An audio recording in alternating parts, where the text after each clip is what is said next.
আল্লাহকে দেখা যায়। আমারে যেমন তুমি দেখো, আর একজনের দেখাই দিলে যে এইটার নাম আবুল, এই যে আবুলের করছে আট করে দেখাই দিলে, হ্যাঁ নগদ নিয়ে দেখাই দিলে, এটার নাম শরীয়ত। কিন্তু আল্লাহরে দেখা যায়, আর একজনে আল্লাহরে দেখানো যায় না, এই জন্য এটা শরীয়ত না। আল্লাহরে দেখাইটা মারফত।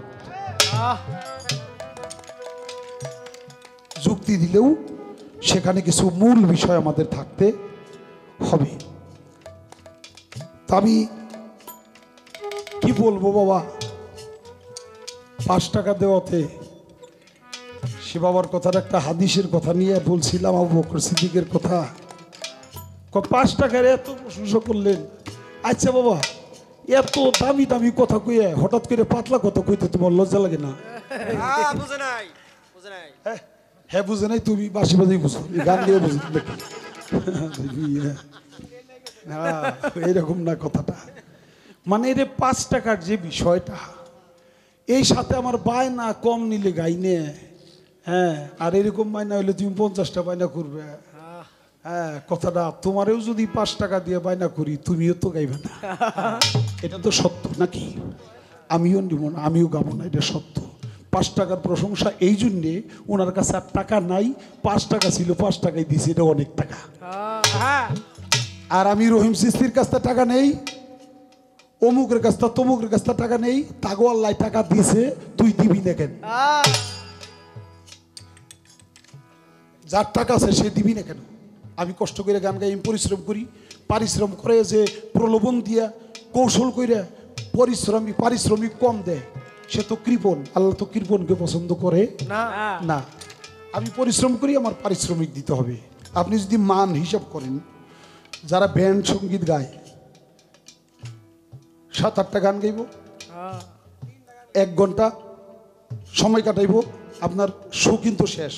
একটা শোতে 5 লাখ থেকে 10 লাখ, 15 লাখ, 20 লাখ টাকা পর্যন্ত। মমতাজ জানেন না, মাত্র 4-5টা গান গাইব, হ্যাঁ, ওরে 15 লাখ টাকা, 20 লাখ টাকা দিন লাগবে। আপনি জেমস আনেন কিরে বাবা?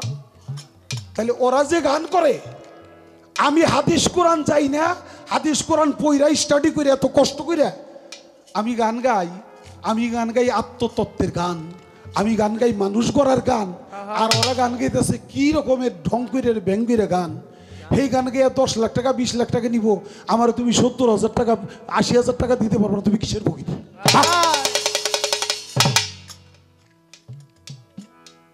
এই জন্য আমি টাকা নিই। আর যার টাকা নাই তার কাছে টাকার কথা বলি না, বলুক এখন বলুক।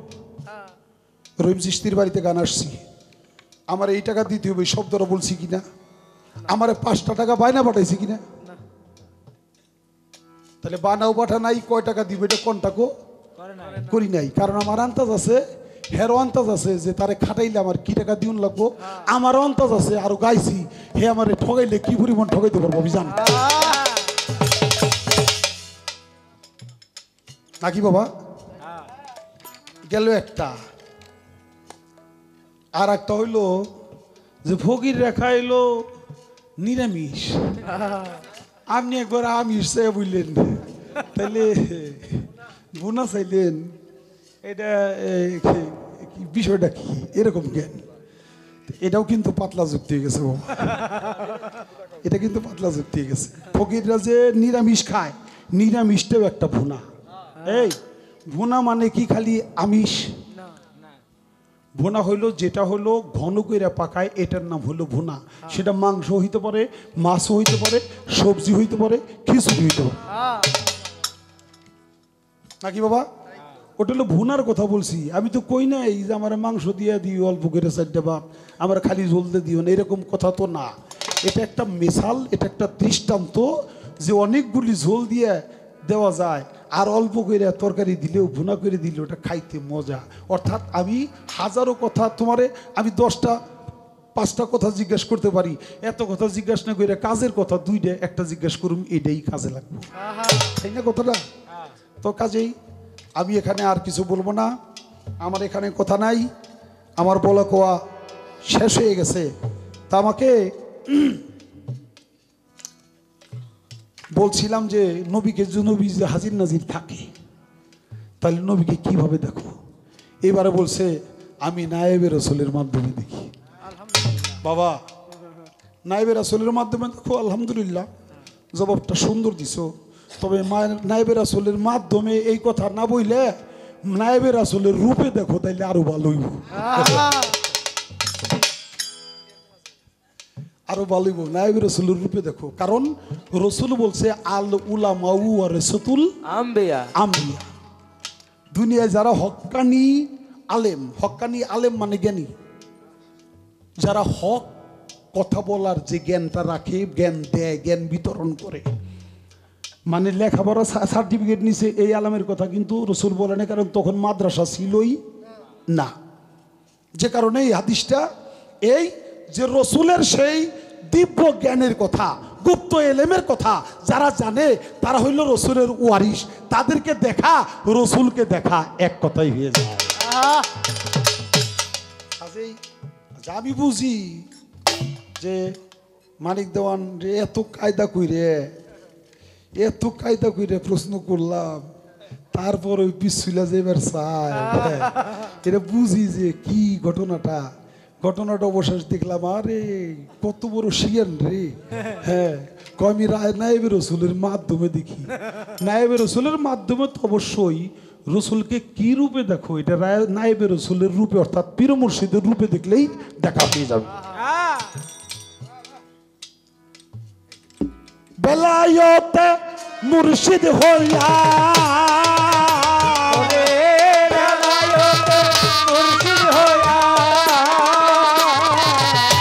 বেলায়েতে মুর্শিদ হইয়া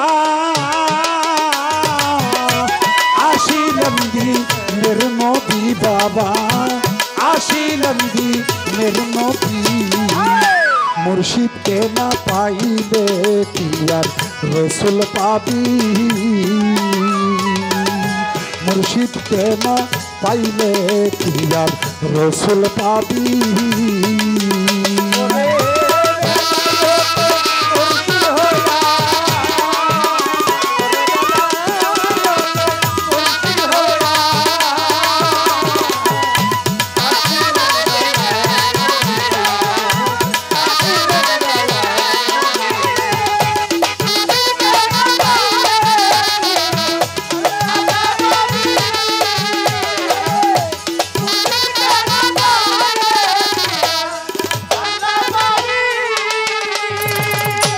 রাসূল জন্ম নিল মক্কায়, গেলে কেহ পাই না দেখা, কি দেখতে যাবি রে মন,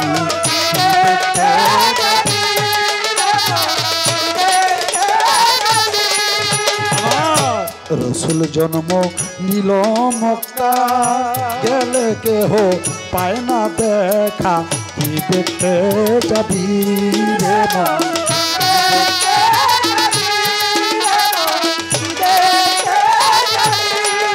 হায় হায় মদিনায় তার রওজায় আছে, মদিনায় তার রওজায় আছে, মদিনায় তার রওজায় আছে, খুঁজলেই কি দেখা পাবি তারে, খুঁজলে কি দেখা পাবি।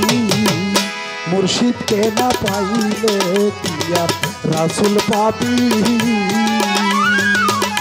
মুর্শিদকে না পাইলে কি আর রাসূল পাবি।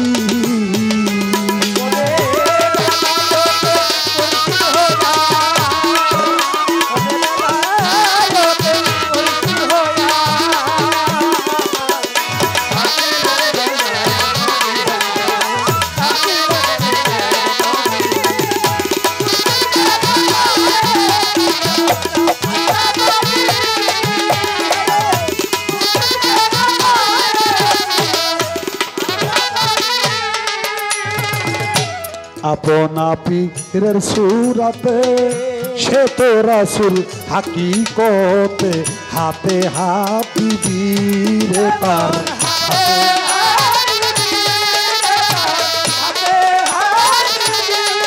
যেমন আপনা পীরের সুরাতে সে তো রাসূল হাকিকতে হাতে হাত দিবি রে তার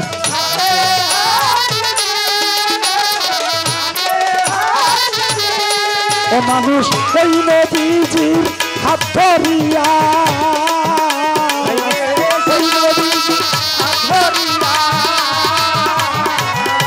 ওই নবীজির হাত ধরিয়া সেরাত পার হইয়া যাবি মানুষ সেরাত পার হইয়া যাবি মুর্শিদকে না পাইলে কি আর রসুল পাবি রসুলকে না পাইলে কি আর আল্লাহ পাবি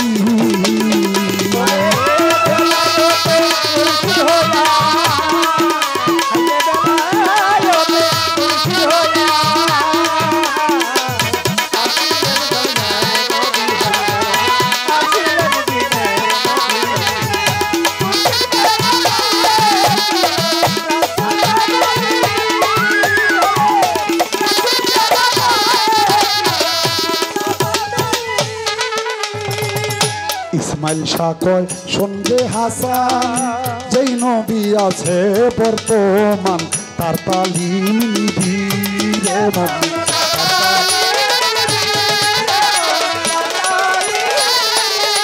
কোথায় ইসরাইল শাহ শোন কয় শুনবে হাসান যেই নবী আছে বর্তমান তার তালিম নিবি রে মন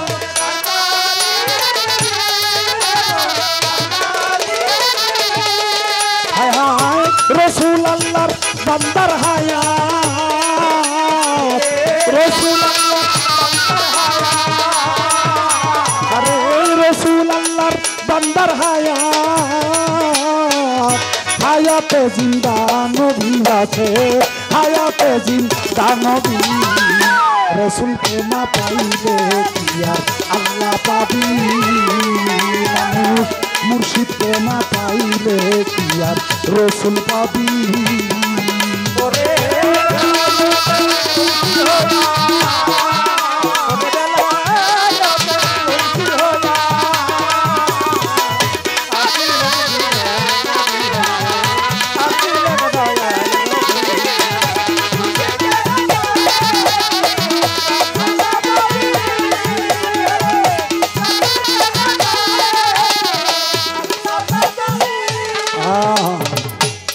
আপনা পীরের স্রোতে সে তো রাসূল হাকিকতে তার হাতে হাত দিবি ওই নবীজির হাত ধরিয়া সিরাত পার হয়ে যাবি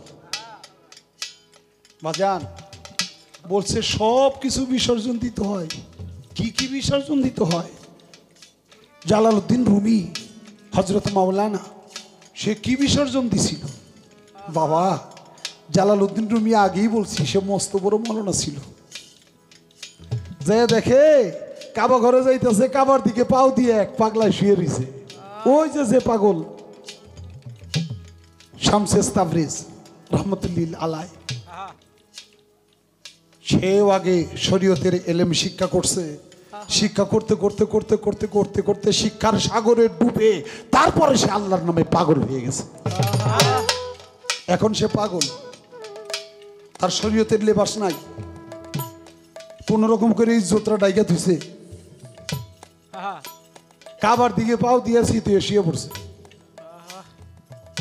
কাবার দিকে পাও দিয়ে যখন শীতে শুয়ে রয়েছে জালালউদ্দিন রুমি গেছে জালালউদ্দিন রুমি যাই দেখে পাগলার পাও কাবার দিকে এই বেটা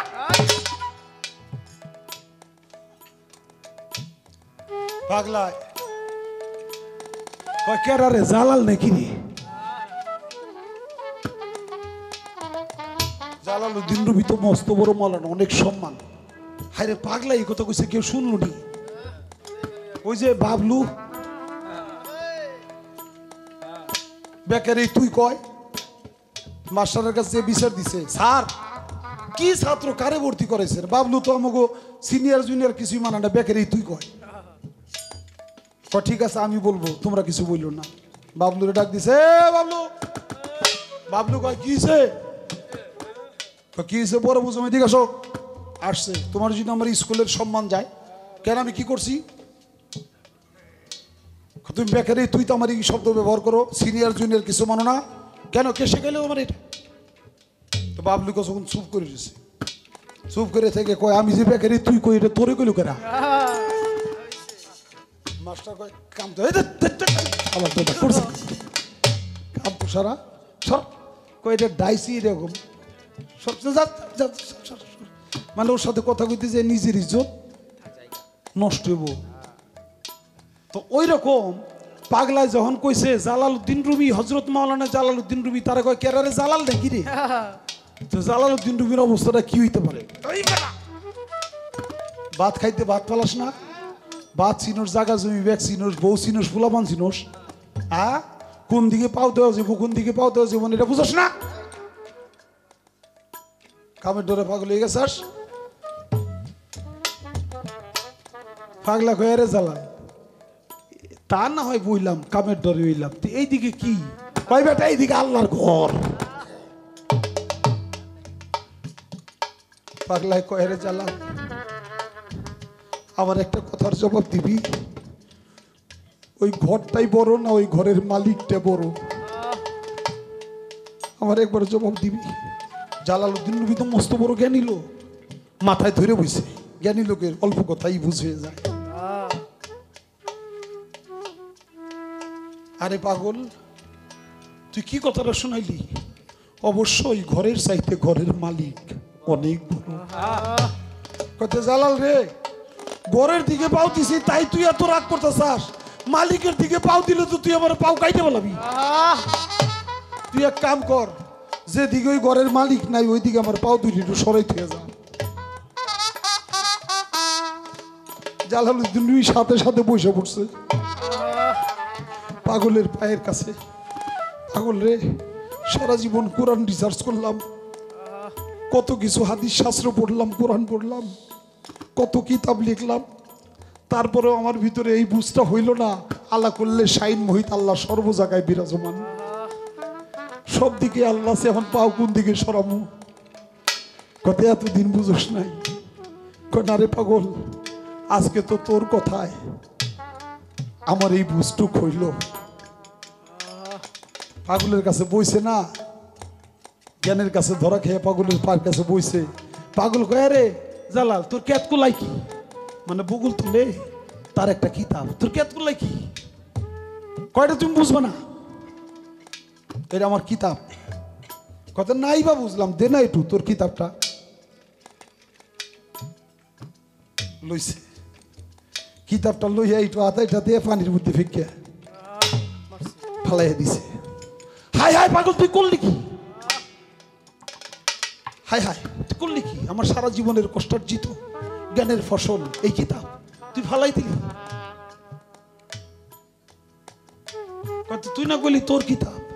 হ্যাঁ। তোর কিতাব বলে হাত ধরা ডাক দে, তোর কিতাব বলে তোর কিতাবে তোর কথা শুনবো না? জালালউদ্দিন রুমি তো শরীয়তের জ্ঞান আছে, মারফতের জ্ঞান তো নাই। সে কয় দেখছাস পাগলে কি না কয় আর ছাগলে কি না খায়। কাগজের কিতাব যেটার প্রাণ নাই, এটা আবার আমার কথা শুনবো? এটা কোনোদিন হয়? পাগলা কয় রে জালাল, পাগলে সব কয় কিন্তু পাগল কোনদিন মিথ্যা কথা কয় না। ছাগলে সব খায়, ছাগল কিন্তু ঘুষ সুদ খায় না। পাগল বলে অবহেলা করিস কেন? তোর কিতাব তোর কথা শুনে না, দিই আমার কথা শুনিনি। হাত বাড়াইছে, এই কিতাব তুই আমার কাছে আয়। বলার সাথে সাথে কিতাবটা জীবন্ত হইয়া লাফাইতে লাফাইতে আইসা পাগলের হাতে এসে উঠছে। পাগলের হাতে যে উঠে গেছে, জালালউদ্দিন রুমি তো দেখলো, দেখা তো পাগল হয়ে গেছে। হায় হায়, এ করছে কি? কাগজের কিতাবেও যার কথা শুনে, পাতার কাগজ এটাও যার কথা শুনে যে প্রাণ ফিরে পায়, সে তো আল্লাহর মস্ত বড় ওলি আল্লাহ। পাগল তুই এটা কি দেখাইলি? কয়টা তুমি বুঝবে না? ওই যে আগেরটা যেমন আমি বুঝুম না কইছো, এইটা আবার তুমি বুঝতে না, এটা আবার অন্য জ্ঞান। নে তোর কিতাব ঠিক আছে নি দেখ। এখন কিতাব হাতে দেখে কিতাব ঠিকই আছে, কিতাবের ভিতরে অক্ষর একটাও নেই, সবগুলি গায়েব হয়ে গেছে। থাপা দিয়ে পাও দুইটা চড়াই ধরছে জালালউদ্দিন রুমি। পাগল রে, আমার মুরিদ করতে হইব। আমি একটা আল্লাহর ওলি খুঁজি, কতদিন যাবত পাই না। আমার বুঝতে আর বাকি নাই তুমি যে আল্লাহর ওলি আমার মুরিদ করো। মুরিদ মুরিদ মুয়া কইসর মুরিদ হয়ে যাবে গা, তোমার মুরিদ করো মেয়ে এতই সোজা। কয় আমার এই জ্ঞান দিতে হবে। কয় না, তোর ভিতরে শরীয়তের আবর্জনা ভরা, যেই কলস ভরা পানি থাকে, কলস তো পানিতেই ভরা, ওটার মধ্যে দুধ পাওয়া যায় রে, পানি ঢাইলে খালি করলে তো আসে না, দুধ আবার রাখা যাইব। কাজেই তুই পারতি না, তোর পথে তুই যা, আমার মা তো আমার থাকতে দেখ না, পাগল যাই করো, আমার মুরিদ না করে তুমি যাইতে পারবে না। এই যে ধরছে, অবশেষে ইট ছুঁড়ে মারে, পাগলের পাশে যেন না যায়, অবশেষে ইট ছুঁড়ে ছুঁড়ে মারে। তারপরেও ইট খাইয়ে মাথা ফাইটে রক্ত ঝরে, তারপরে যে পাগল ঝরে ধরছে। আমি জানব না বাবা, আমার মুরিদ না করে তুমি যাইতে পারবে না। কত তোর মুরিদ করুম, তুই আগে জবাব দে, তুই কিতাব লেখছাস কিসের কিসের উপরে বেশি বেশি? কয় আমি কিতাব লিখছিল নেশার বিরুদ্ধে, মদের বিরুদ্ধে। কয় আর কি করছাস? কয় আর লিখছিল ওই নারীদের পর্দার ভিতরে থাকুন লাগবো, এই পর্দার পক্ষে, এইগুলো বেশি বেশি লিখছি। কত রে দুইটা আগে বাদ দিন লাগবো। কয় কেমনে বাদ দিব? কয় আগে মদ এনে দিবি, মদ খামু, তারপর তোর মুরিদ করুম। পাগলের পাগলামি বাবা, আগে মদ এনে দিবি, মদ খামু, তারপরে তোর মুরিদ করুম। কয় জনম বইরে মদের বিরুদ্ধে লিখলাম, আজকে মদ আনম করতে গে। কয় পারলে পার, না পাইলে জাগা আমার ছেড়ে দে। কয় না ছাড়ম না বাবা, একটু বসো, আমি এক বোতল মদ তোমার ম্যানেজ করে দিব। অবশেষে মদ পট্টিতে নিজেই ঢুকছে। মদ পট্টিতে যেই ঢুকছে, মদের দোকানদাররা কয় হায় হায় রে, জনম বইরে ওয়াজ নসিহত করে মদের বিরুদ্ধে ফতোয়া দিছে। আজকে মাওলানা নিজেই মদ পট্টিতে ঢুকে গেছে, আমাকে যারে পাইব কারো তুইব না। জালালউদ্দিন রুবিরে দেখে জাপ ফালাইয়া যার যার মতো দৌড়। এখন জালালউদ্দিন রুবি ডাকে, এই ভাই দোকানদার ভাই একটু থামো, তোমাদের সাথে কথা আছে। দোকানদার কয় আল্লাহর কি রে মাওলানা সাহেব, আগে বেচতাম, এখন ভালোই গেছি, আমি বেশি। জালালউদ্দিন রুমি চোখের পানি ছেড়ে দিয়ে কাঁদার বলে, দোকানদার ভাই সারা জীবন তোদেরকে মন্দচারী বলছি, আজকে আমার এত প্রয়োজন হয়ে গেছে, তো গো এক বোতল মদ আমার দিবি, আমার একটা মেহমান আছে, আমার মেহমানকে দিতে হবে, তাছাড়া যে আমার জীবন বৃথা হয়ে যাবে। একজন দাঁড়াইছে, কয় আমি তো বেশি নে, কয় যার কাছ থেকে পারো এক বোতল আইনে দাও। আনছে, একবারে আসকনের তলে লুকাইয়ে তারপরে লয়ে গেছে।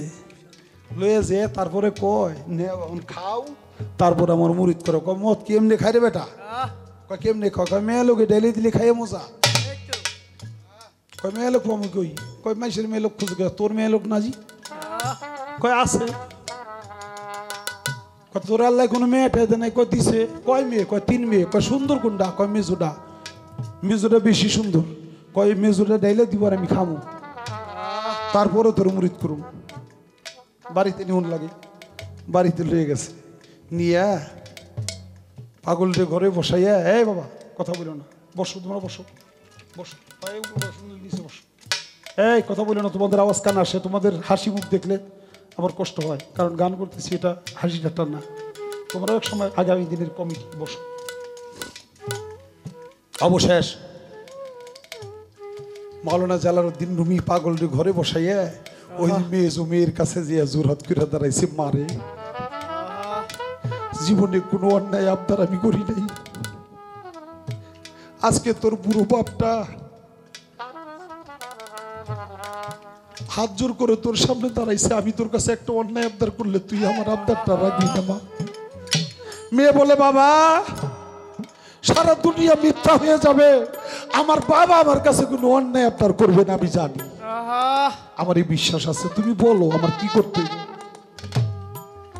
মারে আমার একটা পাগল আসছে, পাগল দেখছে মদ তুই ঢাইলে দিবি, আমার পাগল খাইব, না খাইলে আমার মুরিদ করবো না, এই জন্য আমি মুরিদ হব, আমি পাগল হয়ে গেছি। মা তাড়াতাড়ি আয়। যে বাবা তুমি সত্যিকারই পাগল হয়েছো? যে হ্যাঁ, পাগলের সঙ্গ একটু মুহূর্তে আমি পাগল হয়ে গেছি, তাড়াতাড়ি আয় মা, আমাদের রক্ষা কর, তুই ছাড়া রক্ষা নাই। মেয়েটা চলে গেছে, মেয়েটারে নিয়ে যখন মৌলানা গেছে, এই সময় ওই পাগলাই কইতেছে, আরে মৌলানা তুই কি করস? পরে আমি খামু, তুই এনে কি করস? তুই বাড়ি যা, বাড়ি যা। আচ্ছা তুই আইসার যখন, তোরও একটা ডিউটি দিই। তুই ঘরের দরজাটা চাপায় দিয়া তুই বাইরে দাঁড়ান হয়ে একটু দাঁড়িয়ে থাকতো, কেমন লাগে?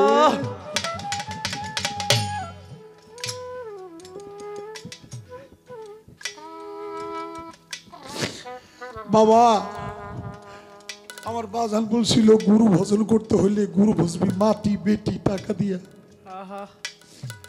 আমি কইছিলাম বাজান এটা কি কথা কোন, এটা তো লুবি কথা। কই না রে বাবা, লুবি কথা না, যেটার ভিতরে তোর মনটা বেশি মইজা থাকে ওই জিনিসটাই তোর গুরুর চরণে দিয়ে দিবি, তো সেটা গুরু ভজন। মাটি বেটি টাকা এটার উপরে মানুষের মহব্বত বেশি, তিনটা গুরুর চরণে দিয়ে দিবি, তো সে তোর গুরু ভজন হইব।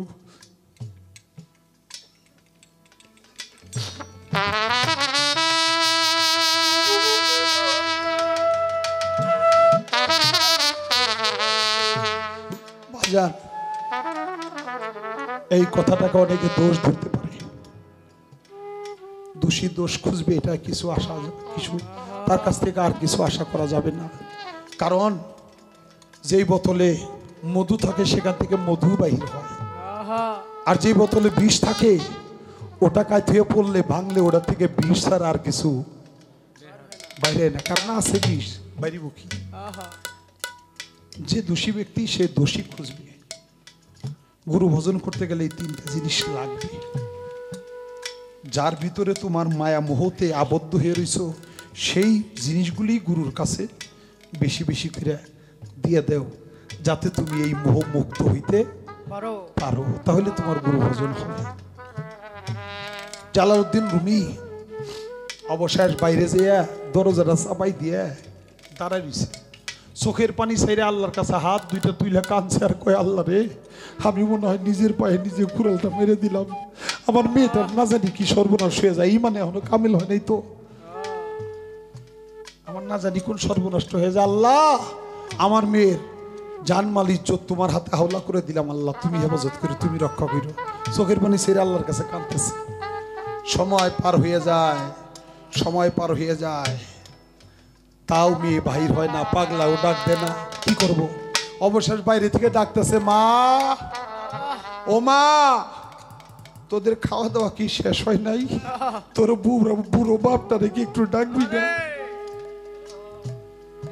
বাইরে থেকে কাঁদছে মেয়েটা, চোখের পানি ছেড়ে, চোখের পানি দিয়ে যেমন বুক ভাইসা যেতেছে, আইসা ঘরের দরজা খুইলা সরাসরি জালালউদ্দিন রুমির পদ যুগলে তার মাথাটা নোয়াইয়া একটা সেজদা দিছে।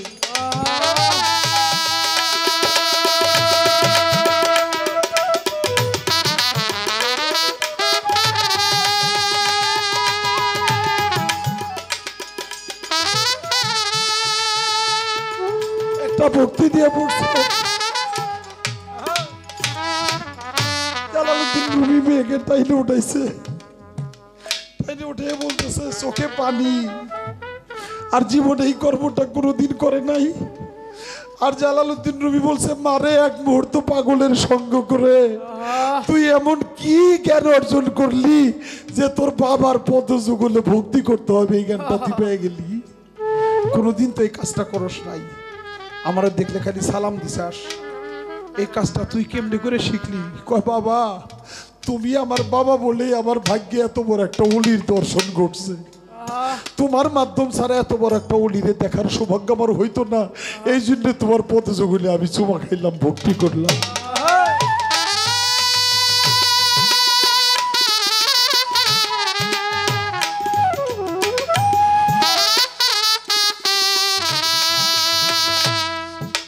বলে মা কি করে বুঝলি যে সে আল্লাহর ওলি? তুই কেমন করে বুঝলি? তোর গায়েটায় হাত দিছে? পাগল তোর কিছু কইছে? কয় বাবা তুমি ঘর থেকে বাহির হওয়ার পরে পাগল দুটি চক্ষু বন্ধ করে নেশকম্বক দম সাধনা করে দম টাটকাইয়া এই যে শূন্যে বিরাজ করছে, একবার আমার দিকে এক নজর তাকাইও দেখলো না আমি ধলা টাকা, এখন পর্যন্ত সে শূন্যেই বিরাজ করছে। দৌড় দিয়ে জালালউদ্দিন নবী ঘরের ভিতরে ঢুকছে, যায় দেখা পাগল ওই হাল আছে, ভক্তি দিয়া পাও দুইটা ধরছে, জড়াইয়া ধরছে, আর পাগল চক্ষু মেলে বুকে টান দিয়ে নিছে, আয় জালাল, এতক্ষণে তোর শরীয়তের আবর্জনাগুলো তোর মস্তিষ্ক থেকে আমি মুক্ত করতে পারছি, এখন আমার মারফতের এলেম তোর ভিতরে প্রবেশ করানো সম্ভব, আয় আমার কাছে বলি। এই সাথে সাথে জালালউদ্দিন রুমিকে মুরিদ করাইছে, জনমের জন্য দেওয়ানা পাগল বানাই দিছে। জালালউদ্দিন রুমিও পাগল হয়ে গেছে, সব কিছু ত্যাগ করে, সমাজ ত্যাগ করে সে আল্লাহর নামে পাগল হয়ে ওই পাগলের পিছনে পিছনে ঘুরছে। অবশেষে সে মসনবী শরীফ লিখেছে। তাই বাবা, গুরুকে পাইতে গেলে, বেলায়েত পাইতে গেলে, মারফত পাইতে গেলে, মারফতের সিদ্ধ পুরুষ হইতে গেলে দুনিয়ার সমস্ত বস্তু মোহের লোভ লালসাগুলো ত্যাগ করে তোমার মস্তিষ্কে শুধু তোমার মুর্শিদ ছাড়া যেন আর কিছুই না থাকে।